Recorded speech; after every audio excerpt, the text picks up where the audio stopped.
กับทักทายสบายดีพี่น้องเนาะมาพอกันนี่แหละพี่น้องเอ้ยหาอยู่หากินคือเก่าพี่น้องหาใส่กับดักพี่น้องเอ้ยมื้อนี้ก็หาแบบธรรมชาติเลยพี่น้องเอ้ยอยู่ป่าอยู่ภูคือเก่าพี่น้องนี่ก็จะเป็นอันห้องน้ำพี่น้องเอ้ยเนาะระวังสิเลาะตำแคมหวยพี่น้องหาใส่กับดักหนูพี่น้องเอ้ยเพราะว่าเขาเจ้าเพิ่นใส่ร้ายพี่น้องแถวนี้เนาะไปพี่น้องเอ้ยไปลุ้นน้ำกันว่าชิมีปองหนูบ่พี่น้องเอ้ยไปย่ำคำๆเนาะมีแต่พักพี่น้องเอ้ยป่าพักเต็มทีบเลยพี่น้องโทษพี่น้องเอ้ยไปพอกับดักเขาเจ้าเพิ่นเห็ดนี่พี่น้องนี่ให้พี่น้องเบิ่งเพราะว่าเขาเห็ดเขาเพียดเขานั่นแหนบหัวไว้คักแน่พี่น้องนี่จะเป็นอันกับไหมโดยเฉพาะพี่น้องเอ้ยนี่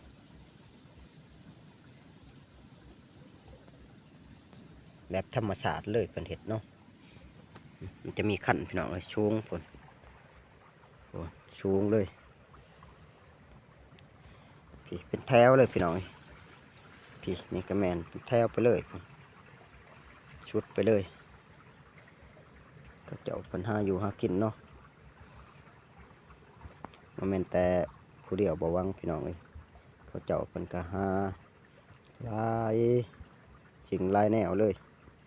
ปัญหาก็ได้มันจะมีรุ่นกับใหม่พี่น้อง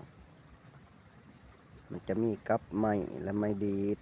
แล้วก็ยังต่างๆแล้วสมาผัดเลยพี่น้องเอ้ยเขาเจ้าเป็นเห็ดเนาะมีแต่ใหม่ทั้งหมดพี่น้องเอ้ยเป็นเห็ดมันจะเป็นปองปองคักเลยพี่น้องเอ้ยปองมันจะแป้นพี่น้องเนาะเป็นเห็ดส่วนแบบนี้เห็ดง่ายพี่น้องเอ้ยบ่เปลืองเงินเปลืองคำพี่น้องบ่ได้ซื้อเห็ดเองโดยเฉพาะเลยเพิ่นน้อยล่วงกับดักเพิ่นก็ได้พูดพี่น้องชุดยอดเลยถือว่าเพิ่นก็เป็นอันมืออาชีพอยู่แล้วพี่น้องหาอยู่หากินแบบธรรมชาติ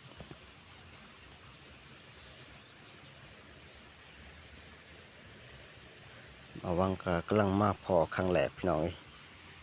ว่าเขาเจ้าเป็นเห็ด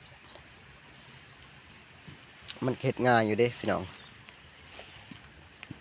บาวังก็เคยเห็ดอยู่แนวนี้ก็ได้มันจะมีขั้นบนช้าง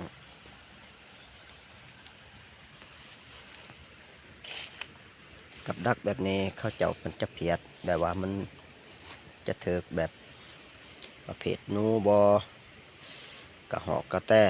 สมาพัดเลยเนาะจะเป็นงูบอถือเบิดพี่น้องเขาเจาะมันเอาสังกะชีเพียดเลยผลเกตคักอยู่เด้พี่น้องสังกะชีเป็นเพียดชุดยอดเลยเพียดคักเลยพี่น้อง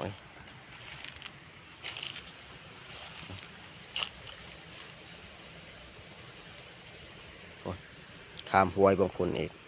ก็มีเบิด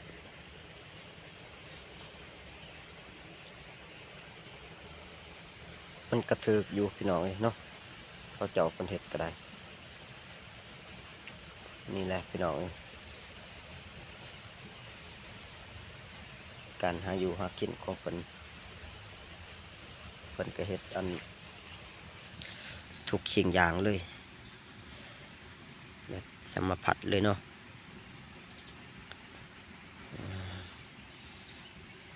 ระวังว่าสิมาใส่กับดักพี่น้องเลยพอกับดักเขาเจ้าก่อนเพิ่นเห็ดเนี่ยเขาชุดยอดเลย อันดับหนึ่งเลยว่าการหากินของเพิ่นแต่ว่าบ่าวังกับบ่ท่านพอเจ้าของเพิ่นเนาะเจ้าของเพิ่นบ่ท่านมายามพี่น้องเอ้ยตอนแรงๆบางทีก็มื้ออื่นเช้าเขาเจ้าเพิ่นสิมายามแต่ว่าบ่าวังก็บ่ได้มาเนาะเพราะว่าบ่ถึกเส้นทางนี่ก็มาถึกเส้นทางชื่อๆผ่านไปชื่อๆพี่น้องเอ้ยไปเอาไปใส่กับกันพี่น้องเอ้ยพ่อเอ้ยเลยพี่น้องเอ้ยนี่ทางแป้นเลยเขาในพี่น้องเอ้ยโอ้ขนาดเลยพี่น้อง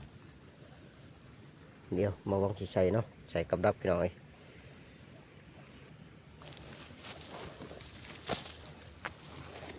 นี่แหละพี่น้องเพราะว่าทาง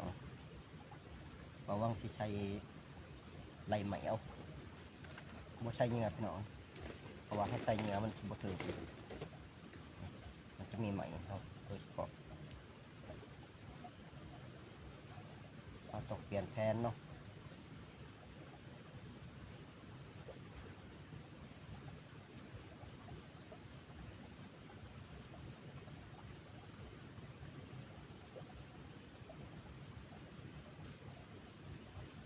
เราต้องเปลี่ยนใช้ไหลไหมพี่น้อง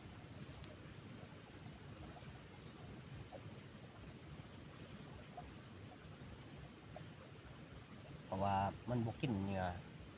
เผ็ดเหงื่อมันบ่กินเด็ดขาดถ้าว่าเขามีห้อยเราต้องใส่ห้อยพี่น้องมีห้อยต้องขุดแน่นอนทำเล็บพี่น้องเอ้ยระวังใส่เนาะให้เบิ่งก็ได้มันต้องเป็นลายไหมเห็นชัดเจน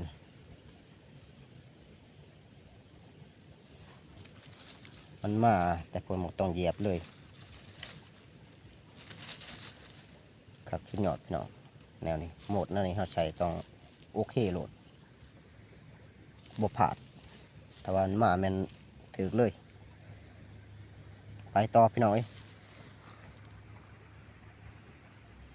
มาวางกับอุกทั้งเมื่อพี่น้องเอ้ยเพราะว่าบาวางกับใช้กับเรียบร้อยพี่น้องบริถ่ายให้พี่น้องเบิ่งเนาะแต่ว่าได้ถ่ายแต่ลังเดียวพี่น้องเอ้ยเพราะว่าเส้นทางมันก็ยากพี่น้องนี่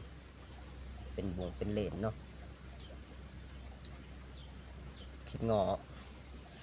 ทางเมื่อพี่น้องเอ้ยเพราะว่ามันเอาไปเบื้องพ้นมันตัดหกเนาะเบื้องนี้มันแป้นทางเอาไปแต่ว่ามันเป็นอันเพื่อนห่างเขาพี่น้องเพื่อนห่างเพราะว่าแต่ที่เขามานอนหน้าพี่น้องเพราะว่าทั้งเจ้าของเขาก็เสียโตเนาะระวังกะเกิดอันยังนะเพราะว่าตอนนี้มันก็ค่ำอยู่ประมาณ5 โมงเลยคือหยาดเนาะแต่ว่ายังสิเลือกทางไปอยู่ถ้าว่าเขาเลือกบ่ได้ก็จะเป็นอะไรตัดสินใจไปพี่น้องเอ้ยว่าจะเป็นแนวใดเนาะเพราะว่าทางนี้มันยากเขาไปมันสิบ่รอดเพราะว่าผ่ามีเขาก็บ่ได้ถือพี่น้องเอ้ยก็สิลองไปทางนี้เบิ่งเสียงเอานี่แหละพี่น้องเอ้ยเนาะไปพี่น้องเอ้ยไปเบิ่งกันพี่น้องเอ้ยว่าจะเป็นแนวใดเพื่อนหางเพื่อนแค้นกันเพราะว่าเขาเจ้าเพิ่นก็บ่ได้ไปคนอยู่บ้านเพิ่นก็บ่ได้ไปเพราะว่ามันเคยหลอกเด้เพิ่นว่าระวังก็เกิดยานมันว่าไปมันจะหลอกระวังก็ยานแน่ตัวนั้นเพราะว่าแต่เชียโตนี่ก็ประมาณอยู่3-4 ปีนะบ่มีใครไก่เลยพี่น้องระวังก็เกิดอันยังแน่เพราะว่าเพิ่นลงมาเฮ็ดหน้าอยู่บ้านมานอนหน้าเลยเชียโตบัดนี้ให้หน้าตะกาเพิ่นกะปะเนาะเพิ่นบ่ได้เฮ็ดเลยเพราะว่าบ่มีคนเฮ็ดเด้ลูกหลานเพิ่นก็บ่ได้เฮ็ดพี่น้อง ก็สิว่าจังชันแหละพี่น้องเอ้ยเนาะตัดสินใจไปนำกันพี่น้องเอ้ยไปเบิ่งนำกันว่าสิเป็นอะไรก็แกกๆหรือบ่เนาะไปพี่น้องเอ้ยบ่หวังก็สิเบิ่งถ่ายให้เบิ่งเพื่อนชาติว่าจะเป็นอะไรบ่หวังก็บ่ได้ไปตั้งหลายปีเลยพี่น้องเอ้ยเนาะไปเบิ่งกันพี่น้องนี่แหละพี่น้องบ่หวังก็มาฮอดห้องน้ำเนาะเป็นเล่นพี่น้องเอ้ยนี่แหละอันให้หน้าตะกาเขาเจ้ากันนั่นจะเป็นเพื่อนพี่น้องเอ้ยกกใหม่ยังเบิดกกใหม่กินหมากพี่น้องว่าจะเป็นสมโอบ่กกมะขามมะขามมีเบิดพี่น้องเอ้ยเนาะเดี๋ยวสิพาไปเบิ่งพี่น้องตอนนี้ออกใช้เดินเลยพี่น้องเอ้ยอย่างตามเดินนี่แต่เขาเจ้าเลี้ยงกล้วยเนาะเพราะว่าเขาเจ้าปล่อยกล้วยพี่น้องเอ้ยมีแสงแดดมากพี่น้องนี่จะเป็นเหือนระวังกับบรรยากาศปันใดพี่น้องเอ้ยไปก็ได้ขึ้นอันยังเนี่ยเดี๋ยวสิพาไปพี่น้องนี่แหละทงหน้าพี่น้องเอ้ยแต่จนเสียโตเพิ่นก็เลยบ่มีไผเห็ดเลยเต่าลูกหลานเพิ่นก็บ่มาเลยพี่น้องเอ้ยจะเป็นหัวเลน